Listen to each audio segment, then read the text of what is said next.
March 11th, 2021. From El Cajon in San Diego, California, this is episode 228 of You Can Bet on That. Hi, everybody. Welcome to You Can Bet on That, a podcast for the recreational gambler. My name is Mark Duvall, and sitting safely at his home is Dr. Mike. Hello. All right, first off, let's talk about the poker tournament because it's coming up this weekend, this Sunday. So we want to make sure everybody's on board. It's going to be 1 p.m. Eastern, 10 a.m. Pacific this Sunday, March 14th. It's Selection Sunday for March Madness. It's also the beginning of daylight saving time, so be sure to change your clocks or you'll be an hour late. Now, if you're already registered for the tournament and you show up late, that's fine. You'll just have lost blinds and antes until you arrive, but you can still play once you get there. However, if you haven't already registered for the tournament, don't forget about the time change because you might get shut out. We actually have a 20-minute grace period after the tournament starts when you can still register and join. But remember, that'll be 1:20 p.m. Eastern Daylight Time. So we hope everybody who wants to play is able to get in there in time. Don't forget also, you'll need 20,000 in play money chips to register for the tournament. PokerStars gives you 15,000 chips every 4 hours if you click on the free chips button on their homepage. So do that at least twice and you'll have enough to join. Now, unlike our last tournament, this tournament will have breaks. My understanding is that there is a break every hour. When I created the tournament, there was just an option for yes or no on breaks. There was no additional information, but one of our home game players said it's once an hour. So based on that, I was trying to remember, Mike, our last tournament, how long did it go? Was it like 4 hours? Yeah, something like that. So with the breaks, and I'm sure we're going to have more people this time as well, figure 4 hours minimum, maybe even longer than that. Again, we're going to be giving away prizes, a $100 Amazon gift card for first place, $50 for second place, $25 for third place, and $25 each for eliminating Dr. Mike, me, and Tim Lawson, who's putting up his own money to give you a gift card if you knock him out. And also, thanks to a generous donation from listener Judge Dave, everyone at the final table will get a little something. 4th through 6th place will get a $15 gift card, and 7th through 9th place will get a $10 gift card. So that's nice. Thanks, Judge Dave. Very nice. Yes. Also, don't forget, if you make a royal flush sometime during the tournament using at least one of your hole cards, Travel Fanboy will send you a $50 gift card. And one last thing, if you're registered for the tournament and it ends up you can't play, please unregister. Otherwise, you'll be taking up a spot on the table and you'll just be blinded off. And it actually affects the play of people who are there, right? Every time you're in a blind, if you're not at the table, well, somebody on the button will take advantage of that, and they'll raise when maybe they wouldn't because they know you're not there and your hand will get folded. So again, just if you can't play, be sure to unregister. Is there anything else I'm forgetting, Mike? No, I don't think so. Just once again, don't forget daylight savings time. Yeah, looking forward to it. So very exciting. Again, I think we're going to have more people this time. Yeah, it's going to be a lot of fun. So hope to see you there. Now, on our last episode, we talked about a betting scheme, I guess you could call it, at the craps table called the Marching Soldier. And we actually got quite a lot of good feedback about that. It seemed like something people were really interested in. And in fact, when we went to Harrah's Southern California right after that, at least one listener was there saying, I came to see the Marching Soldier. I wanted to see, if it would happen. And as it turns out, Mike, sure enough, you decided to do the Marching Soldier. Now, this was at a $50 table. So how did that end up going for you? You did it several times. I mean, you started trying to do it several times, right? I started several times, but only once was it interesting where, it got past like the 5 or 6. It really started marching, yeah. So this was a $50 table. You had to actually start with a $50 buy bet on the 4. Correct. And that hit. That paid $100. So now I had $150 to put on a 5, which I did. Oh, and by the way, I was the roller. I was the one shooting the dice. Oh, I'd forgotten that. That's right. Oh, I remember now. Yeah, that's right. And that makes the story, that's very critical to the story. Agreed. So I had a $150 five, and five came up. So that pays $210. So now I have a total of $360, which I placed on the six. And if I remember correctly, very quickly a six came up. I think you're right. Yeah. And that pays $420. So now I have $780 to place on an eight. So I placed the eight, and within a couple of rolls, eight came up. Yep. So that pays $910. So that's a total of $1,690 to put on nine. And everybody's looking at it at this point. They know what's going on. It's like, okay, what's Mike going to do?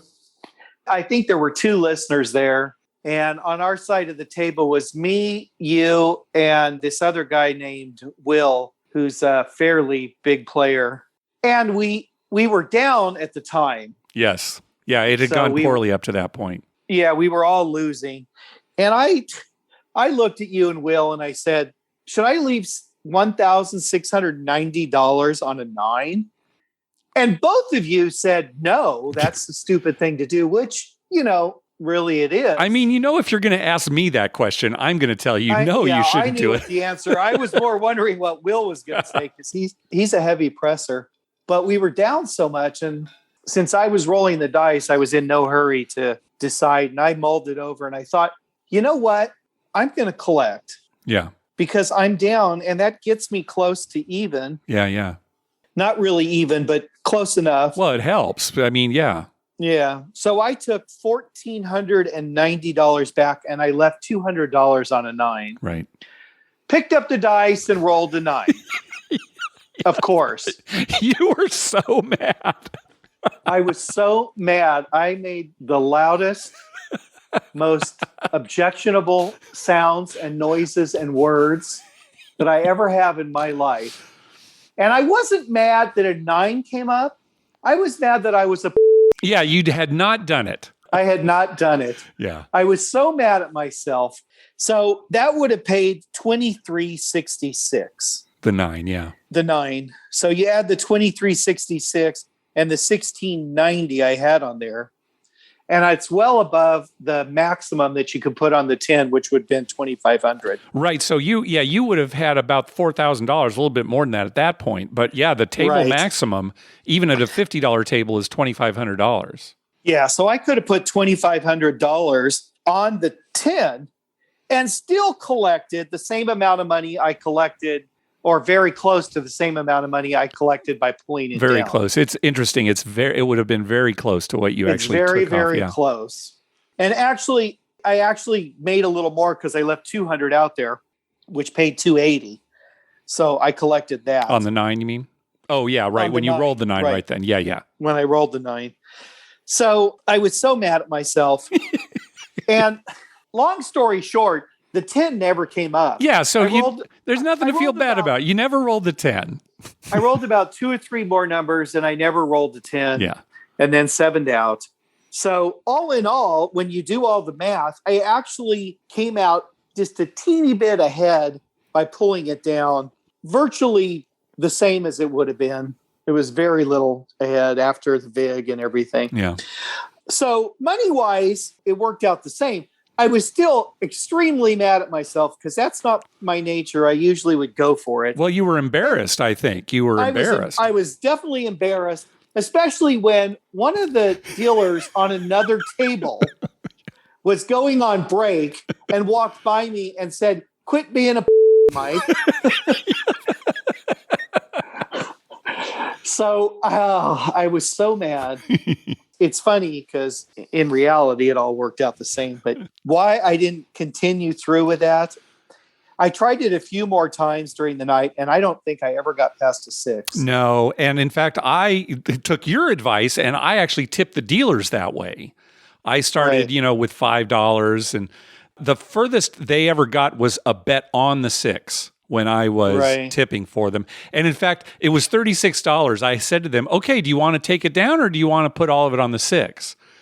And I think Wendy was there. I think she said, well, take back $6. So they took $6 off it and left 30 there. And then it was 7 out. So at least they got $6 out of it. And there was one other time where you made the bet for him. And when the number came up, it was like a 5 came up and you forgot that you had that for them. Oh, that's right. They just collected the money and you never moved it to the 6. That's right. And you pointed it out to me. I completely missed it. Yeah. You just forgot. I mean, there was so much going on and they just paid themselves because they didn't know what you wanted to do. Yeah. So that's our marching soldier story. And that'll never happen again. Meaning you're not going to make the bet or what? No, meaning if I make that bet and I'm going to do it, it's going all. Oh, you're not going to wuss out. You're going to actually take it the whole way. Okay. That makes sense. I'm going to take it the whole way, even if I lose money because it's a matter of pride. Yeah, grated on me all night. Yeah. Well, of course, here in California, the craps games have to be based on cards in some way. That's basically just a law that table games have to be based on cards. And at Harrah, Southern California, it's a combination of dice and cards. You roll the dice, and that determines which cards are revealed to represent the roll. So anybody who has met up with us at Harrah, Southern California knows that I've got this set of cards that I've printed up with pictures of dice on them to represent what dice combinations will result in a 7 for the current shooter. So again, the dice translate to cards. So there may be a case where a 7 is really if the roller rolls a 3-6 or a 4-5 or a 1-2. Those are the combinations that actually result in a 7 as the official roll. And so I met with a certain amount of, those are kind of, where'd you get those? Oh, I made them. And you probably roll your eyes every time I take them out now because I keep them. Yep. You make me put them away sometimes when things aren't going particularly well. Well, my problem with them is they're negative because it shows the outs. Yeah, it's true. I only printed it up that actually shows the bad rolls. So, yeah. Yeah, you're focusing on the negative instead of the positive. That's true. So maybe I should just have these huge sheets of paper that show all the good rolls and leave out the 7s. You should just have 6 cards with each die, a 1, 2, 3, 4, 5, 6. And then just show what will make a winner on the pass. Oh, like the point, the combinations that will result in the point. If the point was 4, you'd have, say, a 5 and a 5, which may end up being a hard 4, and a 1 and a 3, which was an easy 4, or something like that. Okay. All right. I'll think about that. In the meantime, I always have the cards out on the table unless you've insisted that I put them away. And there was one player who came by and looked and it's like, "Oh, where'd you get those?" I said, "Oh, I made them." And he was so excited about it, he asked if he could take pictures of them. So he sat there and went through there are 15 different cards, it turns out, with all the different combinations. So he sat there with his phone and took, a picture of all 15 of them and then went off to some other table and had it right in front of him. Then came back like a few minutes later. Apparently he'd missed one. He had to go through all the cards and find out which one he missed. But I thought it was so funny. It wasn't, could you ever make me a cards like that? Or how do you do it? He just wanted to take the picture. And so he's got it on his phone. He just brings it up on his phone. I thought that was pretty funny. What I thought was funny is at the end, when he was all done taking the pictures, I thought, is he going to make some cards? And if he is, why does he need pictures of them? I mean, it's not that hard to figure out, right? It's not that hard. I bet he is going to make cards and then he's going to make a fortune out of selling them. Yeah, I don't think so. And then they'll change the law and we'll have real craps and he'll have 100 gross of these things that he can't unload. Oh, God. Yeah, I don't think he's going to make any money on those cards. All right. It didn't seem like that was why he was doing it, but I got such a kick out of it because he's going he didn't want to take up too much of my time, so he's going real fast. And of course, COVID, so he's not getting that close. He's probably going to take him home, show his wife, and she's going to roll over and say, "Shut up and go to sleep." Yeah. Does that happen a lot to you, Dr. Mike? That happens every night. Oh, I'm sorry. Hey, thanks to everyone who's been clicking through our Amazon link. Remember, whenever you're going to buy something through Amazon, please go to our page first, youcanbetonthat.com, and click through our Amazon link towards the top of the page. All right, let's get on to some voicemails. First up is Mike. Hey, Mark and Dr. Mike. This is Mike from Charlotte, North Carolina. Me and my buddy had a charter to Harrah's Biloxi. Just want to give you a little trip report on that. Going to add to some of the stuff the caller last week had. Definitely Beau, Rivage, and Hard Rock has the most crap tables. I believe they were each had 6. No matter what casino we were in, everything table-wise was 10 to 25 minimums, with I'd say most tables being 15. Not a lot of casinos within walking distance. There'll be a little cluster, like you could walk from Beau to Hard Rock. You can walk from Harrah's to Golden Nugget to Palace. But they have a cool little casino trolley for $6 a day. It just does a loop around to every casino, so that was nice. Drinks are free. Being in North Carolina here, we have to pay for drinks at Harrah's Cherokee. But drinks are free like Vegas. And Biloxi seemed very safe to us. The COVID protocols, very hit or miss depending where you were at. Casinos, masks required, hand washing, sanitized stations, all that, readily available. So when you went to some of the local establishments, bars or restaurants, most seemed to have masks, but we hit a couple spots where it was kind of like COVID didn't exist. Bartenders, no mask, servers, no mask. And then some places, some people working there wore a mask, others did not. So just something for people to think about if you're going to Biloxi here anytime soon. But overall, for the most part, mask casinos, we saw a couple people that were pretty lax on the mask, and security didn't really seem to care. So just a heads up for anyone who's being extra careful at COVID. Biloxi, probably pretty good, but some spots you definitely want to avoid. Other than that, it was a good time. Walked away 3 days, only 200 down, so that was a very successful trip in my eyes. Anyway, put Biloxi on your radar. It's really cool, and me and my buddy definitely want to go back. So keep up the good work. Thanks. Yeah, Biloxi. I know. Biloxi. He mentioned that they took a charter there. I wonder what kind of airport they have in Biloxi. You know, it's probably similar to Laughlin, right? We get these junket offers through Harrah's to fly us to Laughlin. And, you know, they don't have a very big airport, but those charters just fly right in there. So I imagine it's kind of the same, you know, not a huge airport, but. Yeah. Well, yeah, from North Carolina to Biloxi is not that far. So it must be maybe a little pedal jumper plane that takes them there. It could be. Yeah. Yeah, kind of like what we get from here to Laughlin. You don't need a huge airport because the plane's not huge. Right. I'm trying to remember when we took that junket to Elko, Mike. It was a jet, though, right? I mean, it was a full jet plane, right? Yeah, it was a jet, but I don't think it wasn't a huge jet. No. It was one of the smaller, probably had, I'm guessing, 150 passengers, something like that. Yeah, it was something like that. And that was definitely a small airport, Elko. Oh, yeah. But one of these days, folks, Tim Lawson plans on going to Biloxi in April. What do you think of that? Yeah, well, not for me this April. All right. Maybe next year. All right, next call. Hi, guys. Hey, thanks for the show. It's really great. I have a question about dealers down in Vegas. You make it sound like a lot of them don't know what they're doing. And if I don't know what I'm doing, I don't know what to do. So do I trust that the dealers will pay me correctly? Do I have to learn all the payouts on some of these bets? And I want to just go have some fun down in Vegas. Our trip is coming up in April. Thanks a lot, guys, for the show. Yeah, hopefully we haven't made it sound like, dealers in general don't know what they're doing and that they make a lot of mistakes. And if you're talking about craps in particular, craps dealers are typically the best dealers at the casino, just because it's one of the harder games to deal. So they should know what they're doing. Not that they won't make mistakes, but they definitely know what they're doing.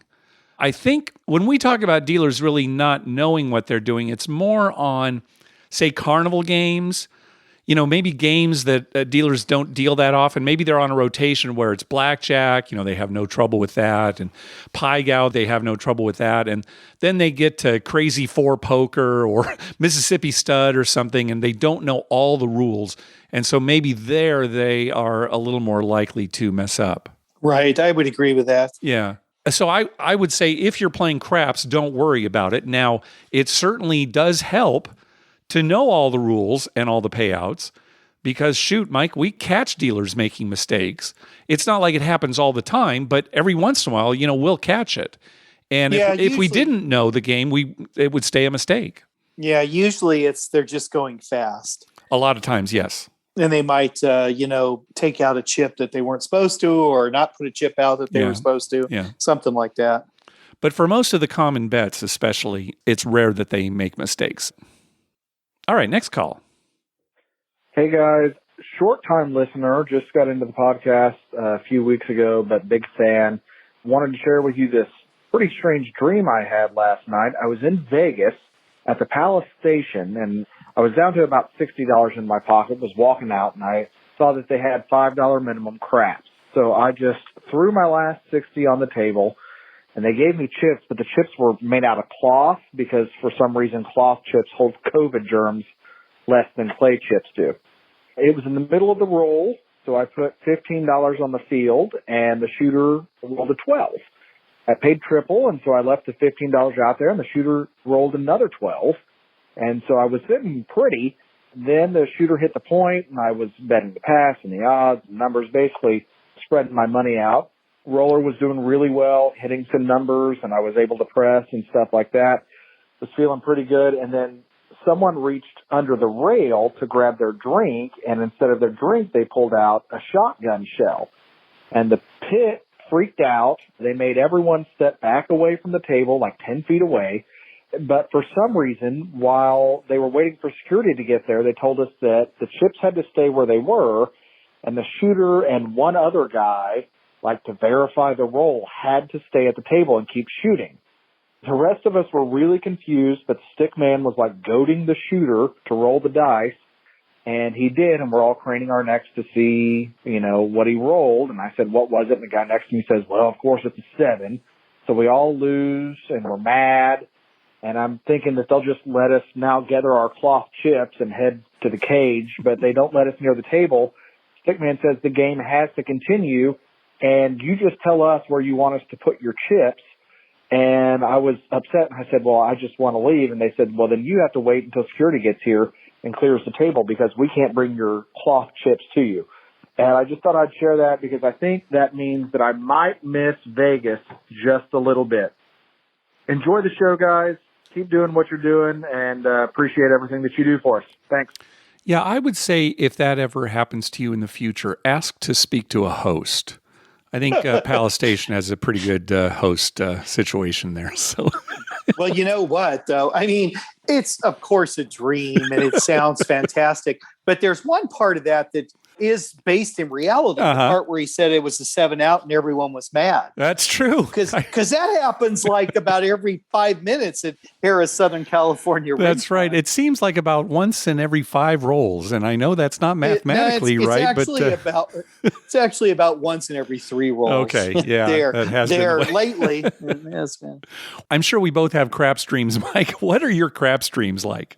Oh, mine usually revolve around frustration. Yes. I've made a bet and I can't figure out the payout. And they're paying me, and I'm like in my head trying to, no, I don't think that's right. And then I'm trying to figure it out, but I can't quite figure it out. That's a typical craps dream for me. Mine too. It's like I'm trying to tell the dealers what I want. No, I want to bet here. No, this isn't right.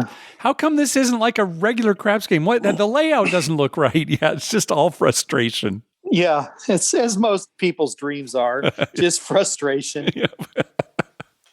All right. Next up is David. Hey, Dr. Mike and Mark. This is David from Colorado Springs. I am calling from Las Vegas. We are in the penthouse suite over at the Bellagio. My wife and I are celebrating our 10-year anniversary, and since COVID pretty much screwed up all of our plans this year, we decided to do something special, and she suggested we should do this, which is great. So just a quick update. I know that Dr. Mike has been speaking in the past about how he misses all the drunk people in Vegas. Well, I have a story for you because there are no shortages of a-holes that are still walking around here. So we just witnessed downstairs, the wife and I went to the pool, and we had a couple of beers, had a bucket of beers.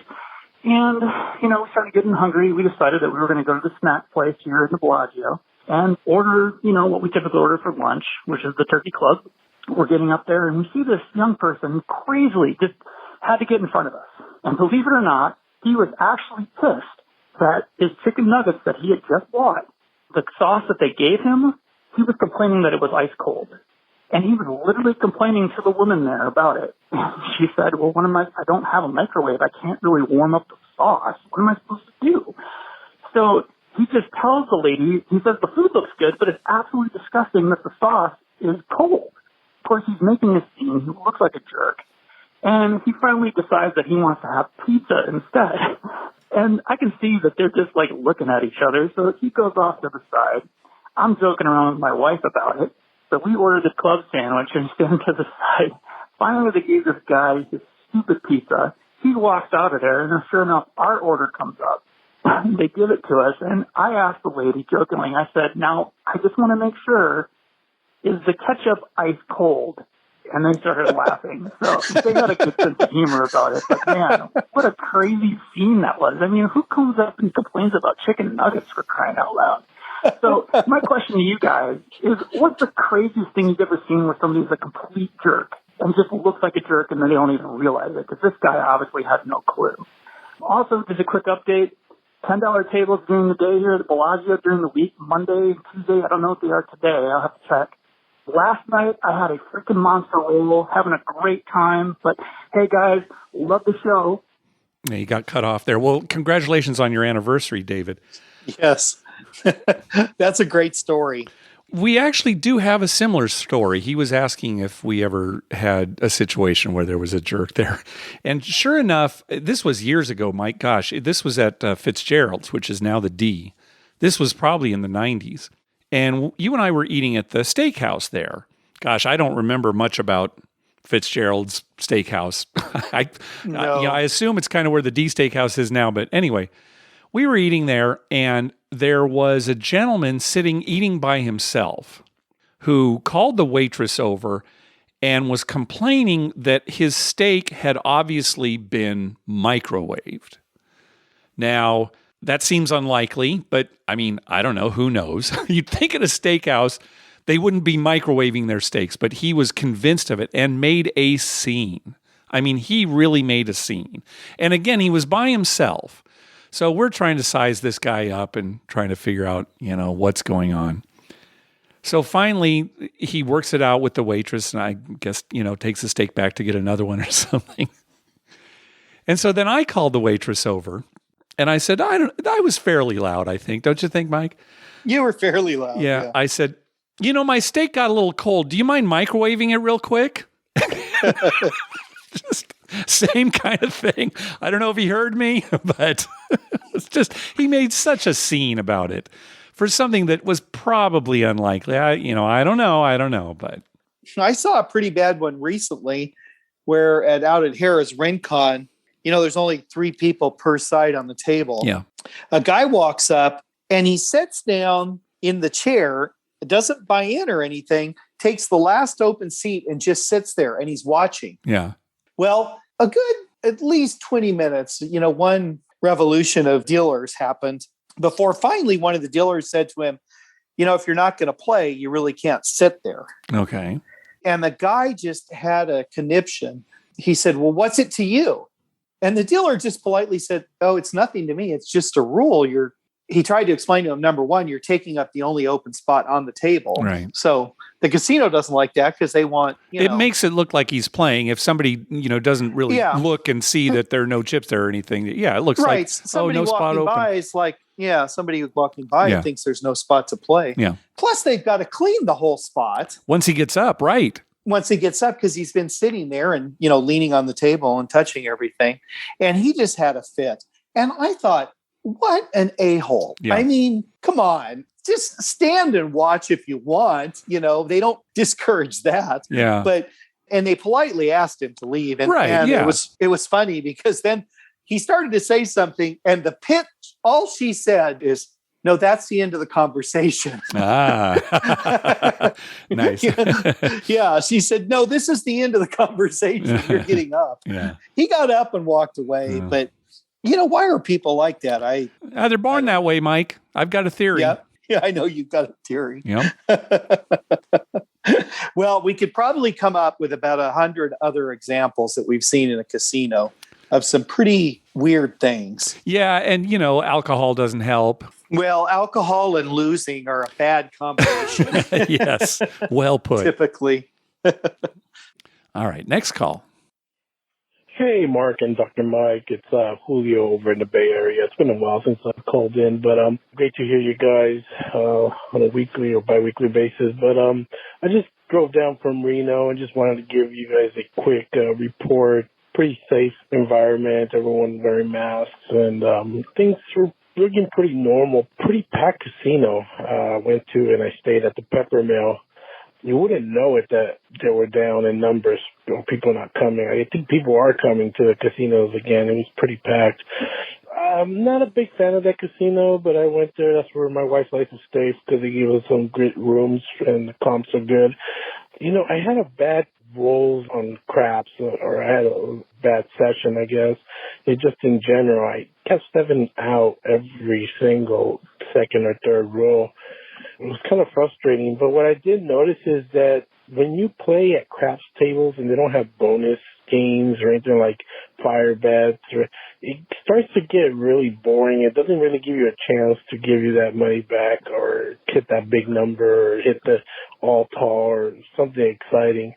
Anyways, just a thought. And then my second thing I wanted to mention was I only play craps and once in a while pie gown, blackjack, but I started playing some slots, and the casino was offering 7 times multiplier comps on slot play, and I tried asking somebody what that was, one of the workers, and he told me it was equivalent to, if you put $100 into the slot, it's equivalent to 7 times that, but I'm not sure. It didn't feel like it. I did earn comps quicker, but just wondering if you guys have some information on that. Anyways, keep up the good work. Thanks a lot, guys. Looking forward to your next episode.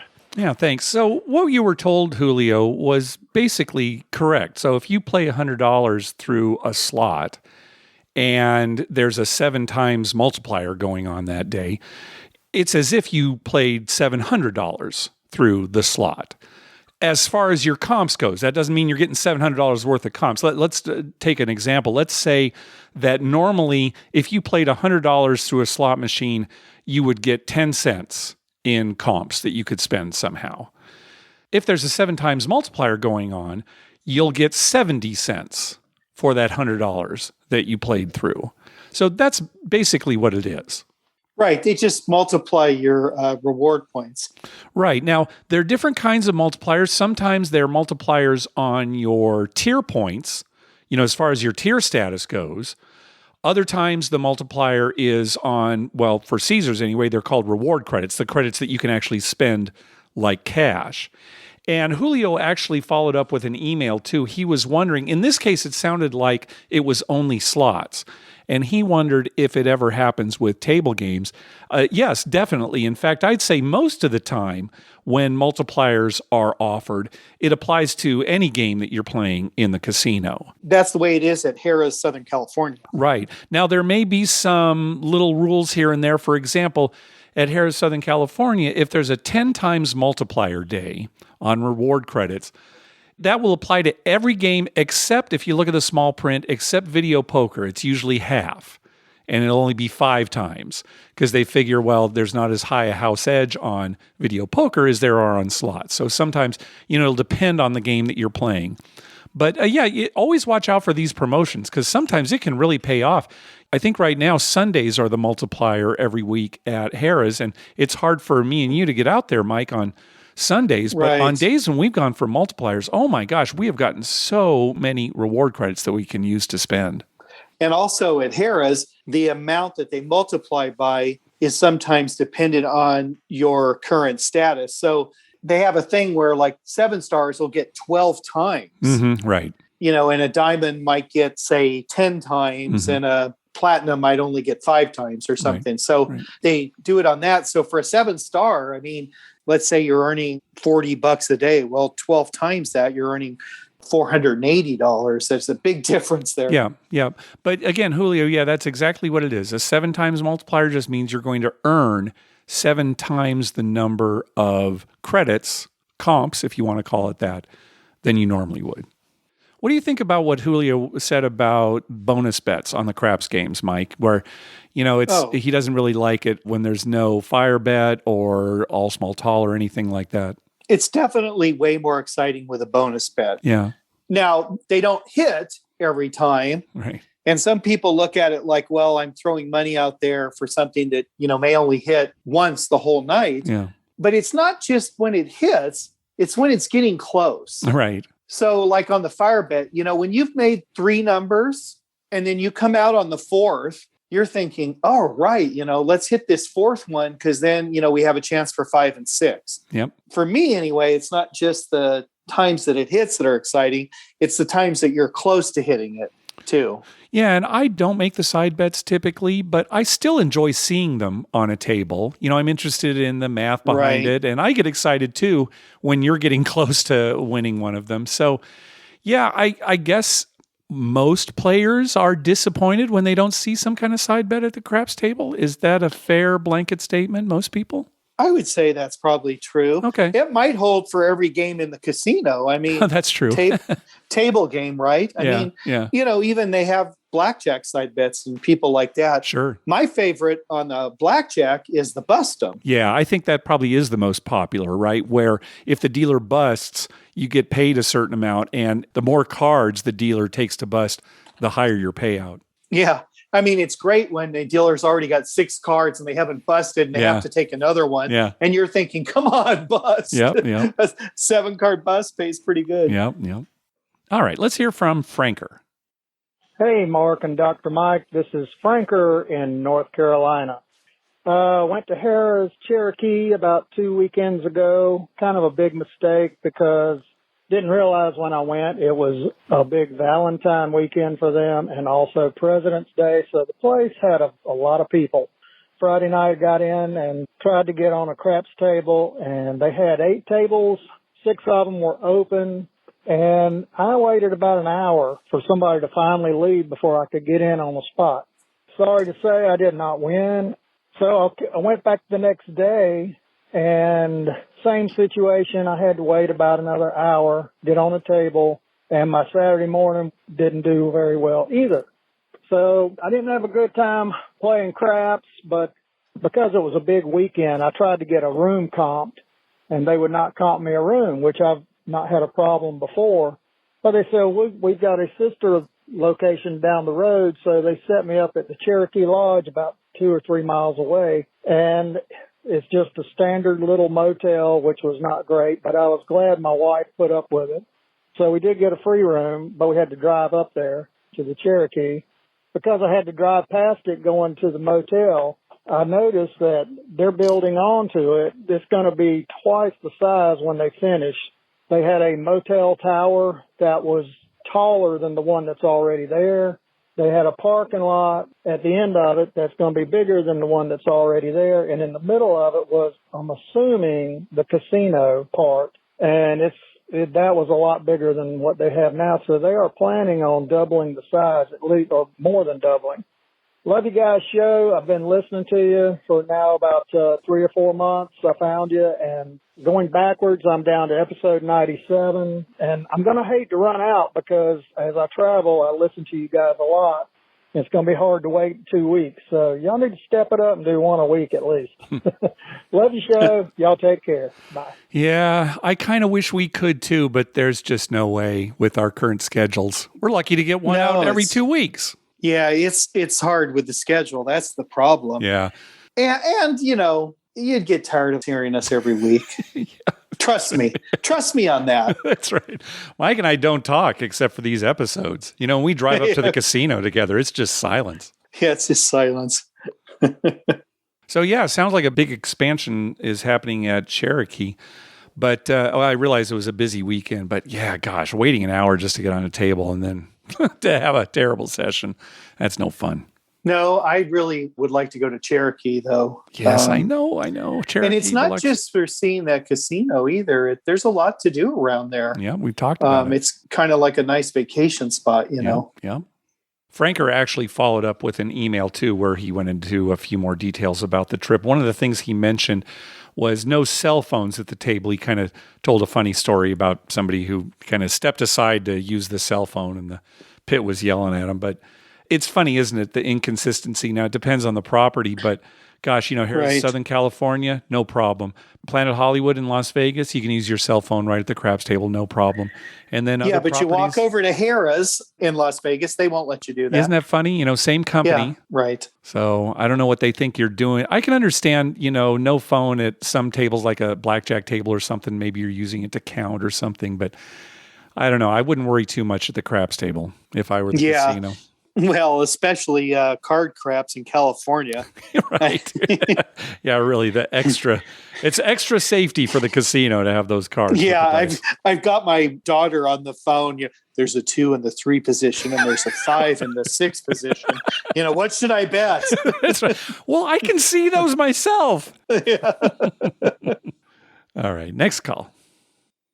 Hey guys, just want to call. I've got a very elusive story of a first-time casino poker experience. I bought in for 200 at a 1-3 game, and I was a little nervous, but I ended up getting check raised with pocket queens, and I went all in, and I ended up walking out plus 200. So it was a good night. Thanks. All right. Well, good for you. It can be very intimidating to play any table game at a casino, blackjack, craps, certainly. But boy, when it comes to poker, there's that extra stress of being at a table where you're at war with, the other players there. It can be very intimidating, but gosh, if you can make that step, go for it, because once you've done it once, then, you'll find it's a lot easier. Well, another thing too, as far as intimidation goes, you're also being critiqued a lot of times by the other players about how you played the hand. Yep. So let's say you play a hand and you've played it, quote, perfectly. There's still going to be somebody who critiques, I would have done that differently. Or you play it poorly and there's going to be somebody who said, you didn't play that right. You just got lucky. Right. So I think a lot of people, they're afraid of messing up, right? Sure. Well, and it's the same reason some people won't sit at third base at blackjack. Or sit at a blackjack table at all. Right. Or sit at a blackjack table at all because they're afraid that someone's going to critique their play. And that's just something you have to get over. I mean, you just have to blow that off and say, look, I'll play my hand the way I want. Yeah, exactly. Yeah. The guy who check raised him, he had pocket queens, he said? Yes. So I wonder what the guy who check raised him had. Yeah, I don't know. And I'm glad you brought that up, Mike, because poker can be a very humbling game. You can think you've got it all figured out, and then you just get wiped out. And in this particular situation, well, okay, the listener ended up winning, and I'm glad, he had the pocket queens. But what could have very well have happened was that his opponent turned over 3 of a kind. Right. Like, I've got pocket kings, I'm going all in. And then you're up against 3 of a kind, and you've lost your whole stack. So just be aware of that. It's a fun game to get into, and it can be nerve-wracking and, good for you for trying, but just be ready because, poker has a way of pulling the rug out from under you. Yeah. If you played any poker at all, that you'll learn that very quickly. Yep. All right. Last call. Let's hear from Joe.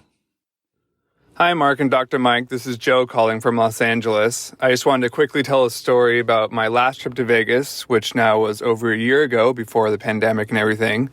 I was playing at the Downtown Grand, and it was early morning, so there wasn't a lot of action at the casino, and because of that, we had the pit watching our game as well. Anyway, I was playing a pass line with 2 come bets with double odds on everything, and basically I had the 4, 6, and 10 or something like that. Anyway, the point is not the 9. So the shooter rolls a 9, and my dealer takes my chips off of the 10 and starts paying it with 3-2 payment on the odds. And everyone at the table sees that this is a mistake. The pit calls it out. The other dealers recognize it's a mistake. I acknowledge I had the 10 after the dealer has already cut the chips and pushed them towards me. And so the pit asked me, he's like, well, do you want it? And so I, it's money, paid bet. So I took it. Dealer apologized, whatever, no big deal. And then, funny enough, a few rolls later, a 10 came up. And the pit looked at me and just says, don't even ask. So I thought that was kind of a nice payout for a bet that I really didn't make. And then finally, I also wanted to add a poker game variation that I played at a bachelor party. I noticed there was a really big skill gap between everyone there. So I want to play something a little more loose, I guess. So rather than having a cash game with poker chips, we played where you had to buy in with lottery scratch tickets, which made it a lot of fun. Everyone had different denominations of tickets you could bet, and it made it so things balanced out a little bit more. So even the big loser who bought in for $100 and walked away with only $10 worth of scratcher tickets ended up winning $50 on the tickets. So he came out okay. And the person who won the most ended up breaking about even after revealing some losing scratching tickets. So that was just a fun little variation that we had that gave a lot more excitement to the game. Again, not for a serious game, but for this circumstances at a bachelor party. It was a lot of fun. So thanks. Love the show and keep it up. Hope you guys are doing well.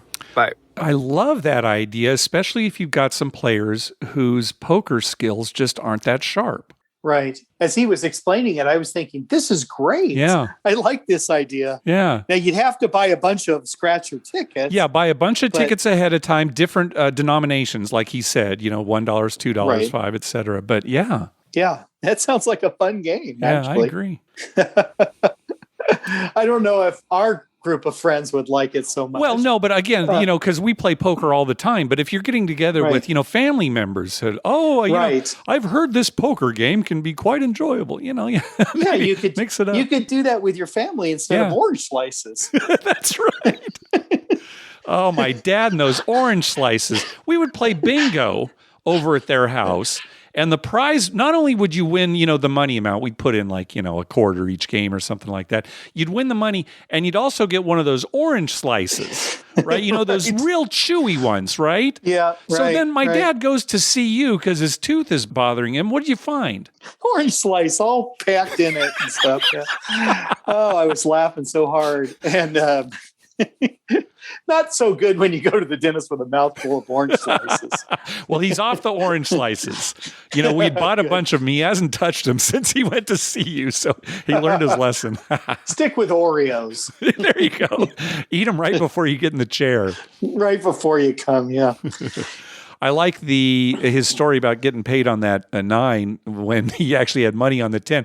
It's kind of like you and your marching soldier because he made the right decision. The pit basically said, well, do you want to keep this money? Well, yeah, I want to keep it, right? I got paid for a number I wasn't on. And, it doesn't matter that the 10 came up later, right? At the time, it's the right move, even though if ultimately it wasn't the right move. Sure. I've got a good craps story from a recent trip to Harrah's Rincon. Okay. It's just a strategy how the guy played. It's kind of interesting. See what you think of this. So this guy bought in for $5,000. Okay. And basically what he would do is he would bet $100 on the pass line. When a point was established, he would take $100 odds and he would make an $800 don't come bet. Okay. So let's say your point was 6. Yeah. Well, if the next roll was a 5, his $800 don't come would go on 5. Mm-hmm. And then he would put $100 on the remaining 4 numbers, 120 if it was 6 and 8. Okay, so far, basically what it sounds like is the don't is covering all the other bets that he's making. Correct. Okay. His $800 don't is covering his 4 other $100 bets, plus his $200 he's got on the pass line. Right. 100 in odds, 100 on the line. Yeah. And then he would make a $100 come bet. Okay, yeah. So now if a 7 comes up, he's going to win the come bet 100. He's going to win the 800. He wins 900. He loses 600. He's 300 ahead. Yeah. If a number came up, let's say the next number was a 9, his $100 come would go up to 9. His $100 9 would pay 140. He'd put 100 odds and collect 40. Right. And then make another $100 come bet. Right. And if a number repeated, let's say the next number after that was 9. So he'd be off and on for $250. Mm-hmm. But he would add another 100 to the odds. So he would keep adding 100 to each time it came up on the odds until he got to the max. Okay. All right. And then he would just stay there. Meanwhile, having this $800 no bet on whatever the second number was. Right. And that was his strategy. He ended up winning when I watched him. he jumped up to about 10,000 pretty quick because what was happening is people were making like a couple of numbers, sometimes repeating a number, and then they were sevening it out and he was making, his money there. Right. Only a few times did it hurt him where the number that he had an $800 don't bet on repeated. Right. Then it got a little chilly and he went back and he got to where he was like at 6,000. So he was like 1,000 ahead and then he left, which I assumed when he left was kind of his strategy, like try and get ahead with a few not so good rolls. And if it starts to go bad where he's coming down, leave with a little bit of winnings. Right. Anyway, what do you think of that strategy? Maybe if he weren't so aggressive, like with the come bets and increasing the odds, I'd kind of like it better if he just made all the place bets and then just sat back and collected every time. Because if that don't number repeats, that's the worst case scenario, right? Is that case. That would be bad. But then when he's being very aggressive with, pressing and everything, if a 7 does come up, the $800 kind of helps and maybe he'd win a little bit, but maybe he only breaks even. I'm just worried that, a couple of bad rolls where that don't bet is losing somehow.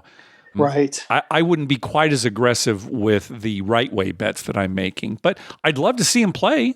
Yeah. Oh, it was very fun watching him. Yeah. I found it interesting. Now, it turns out he had good luck there, but when he's first doing it, I'm thinking, oh my God, you can get hammered. I mean, your $800 goes up to a 5 and the next roll's a 5. You've lost 800. Yeah. And he would then replace it. He would make another don't come bet. Sure. But if that goes up to a 6 and then a 6 is rolled, it can go sour pretty quick. Yeah. It's a very aggressive way to play. Yeah. Well, putting $800 on any one thing is pretty aggressive. Right. But anyway, I just found it interesting. So something for people to think about. Okay, yeah. And maybe you could scale that down if you were like on a $10 table or something. I was thinking the same thing. Yeah. You don't have to play at those levels. Yeah. Right. All right. Well, that's going to do it for this episode. We want to thank some people for some recurring PayPal donations. James, Kurt, Robin from Anytime Gambling, and Justin. Thank you very much. Also, we got a donation from Rob. He says it's a karma donation for my end of March trip with my son, who will be 24 then. Comped stay at the Cromwell. I'll certainly play dice there. We hope to get to a few of the casinos we haven't visited in the past. Some 3-2 lower limit places like Ellis Island, as well as checking out Circa. Thanks for the fix you provide every other week. Well, thank you, Rob. Also, a donation from Troy. Love the show. Fun topics discussed by a couple of great guys. Looking forward to the upcoming poker tournament with you and all of the other listeners. Like Dr. Mike, I am a die-hard fan of the Padres. Sorry to Judge Dave and his fellow Dodger fans, but this is our year. Okay, so Troy's a Padre fan, and he knows Judge Dave. Well, I'll tell you what, Troy, this is our year. Honestly, I think it's going to come right down to the wire. Now, of course, what happens in the playoffs happens, but I think those two teams are going to be duking it out the whole way. Yep, looking forward to it. Also, a donation from Eamon. He says, karma donations have never worked for me, so this is an appreciation donation. Well, thank you very much, Eamon. Eamon's going to Vegas for March Madness, so nice. Good luck on your trip, Eamon. And finally, our buddy Adolf, a.k.a. Blair, he's given us a few donations just out at the casino when we've been out there, so thanks very much for that. Hey, be sure to check out our TV listing showing all the gambling-related shows coming up within the next 2 weeks at youcanbetonthat.com/TV-listings. And our listing of gambling-related movies at youcanbetonthat.com/movies. We'd love to hear from you. Call our voicemail hotline at 951-292-4377. That's 9512-WAGERS. 9512-WAGERS. Or you can email us at youcanbetonThat@gmail.com. You can also follow us on Twitter at youcanbetonThat and on Facebook at facebook.com/youcanbetonThat. Finally, please go to your favorite podcast app and write a review of the show. We love getting your feedback. All right, Dr. Mike, tournament coming up. What else you got for us? Well, not much. I was just hope everyone can make the tournament and it'll be fun. It's like a free ride for everybody. Yep. So, enjoy it. Don't go too crazy. Yeah, don't be upset if your pocket queens are busted. But it's just kind of fun to get together. And I'm hoping there's, Yeah. plenty of trash talk going around the tables. That always makes it more interesting. That's always fun. I think there'll be some, unlikely rivers that'll anger a lot of people. That's always fun too. Yeah, right. There's nothing funner than a river that sends you home. Yeah, where you're like a 98% favorite or something. Right. And all of a sudden you're out. You're sitting there trying to dip your tortilla chip in your hot queso sauce, and you can't even hit the bowl because your eyes are watering so much. I've been through that, Mark. I know. I've been there for that. All right. Thanks for listening. Good night.